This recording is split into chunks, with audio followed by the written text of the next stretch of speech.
So are you wondering if your uterine lining is too thin? Unless you go to the doctor and get an ultrasound because you're being monitored for fertility treatment, you're not really going to know if your uterine lining is too thin or not, right? And you're not going to know if you're getting enough circulation to your uterus.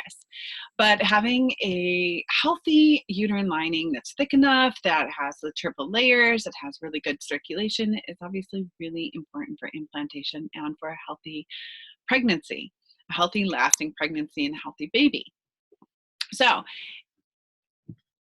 if you're trying naturally and you're not getting ultrasound to measure your uterine lining, what are some signs that your uterine lining may be too thin? That's what I want to go over right now. Well, some of the major signs that may indicate that your uterine lining is too thin and not getting good, healthy circulation is, for one thing, if you have a very light period. So if you're only getting maybe like 1 day of flow or 1.5 days of flow, not a full 2 days of flow, and let's say the flow is very light, like you're only needing a panty liner or a light tampon, and you're not really having to change it out, it's barely filling it, then that is a sign that your uterine lining is probably too thin if your period's really light, or if you're having a really short period. If, like I said, if it's only lasting about a day and a half, or if the flow of your period is really watery and it's not that thick, that could be another sign that your uterine lining is thin, because to even flush out the lining, your body's needing fluids, because there's not even a substantial amount of blood there.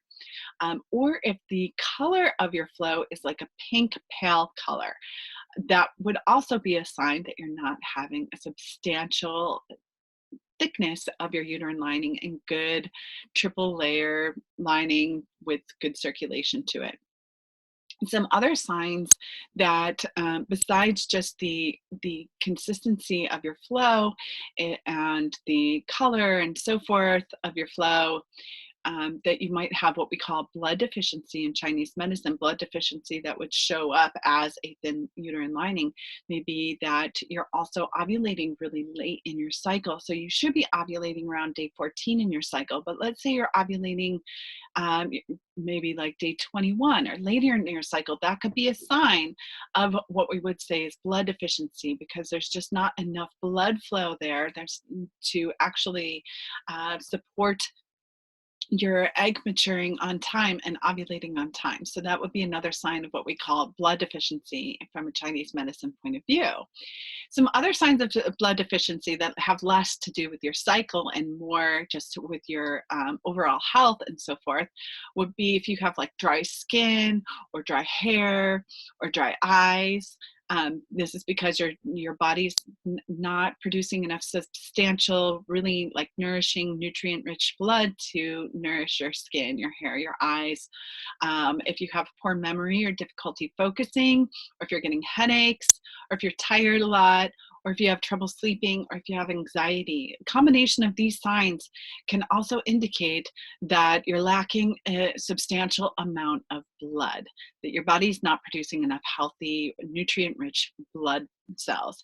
Now, this may or may not be indicated by anemia. You may not be iron deficient. If your iron levels have been measured and your doctor says they're fine, and you say, no, but I have plenty of, I'm not anemic and I have plenty of blood. So it's different in Chinese medicine. It's not something that can be necessarily measured by a test. However, if you are iron deficient, that would be another sign that you do have some blood deficiency.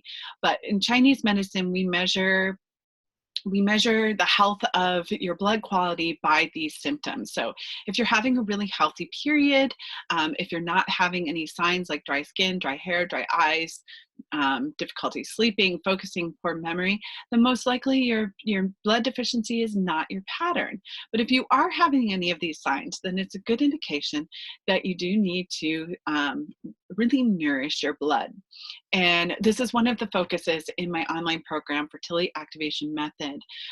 Not only do you learn these different patterns and what might be your patterns, such as blood deficiency, but also the tools in my program help you to actually address these issues so that you're having a healthier period, so that you're having healthier blood flow to your uterine lining so it's thick enough so you can have implantation and a healthy pregnancy and so forth. So in fertility activation method, there's a focus on building blood throughout your entire cycle so that the uterus is nourished, because this is such an important part of fertility, of having healthy eggs, having a healthy uterus, having healthy pregnancy, and so forth.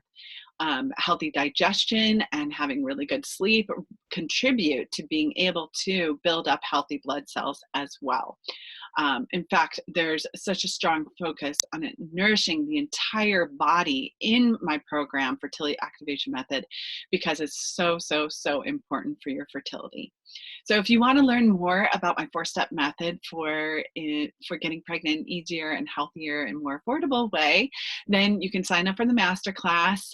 It's free, and you can sign up for the link. Sign up for the masterclass by clicking on the link above this video. So I hope that this was helpful for you, and I hope that your uterus is nice and healthy.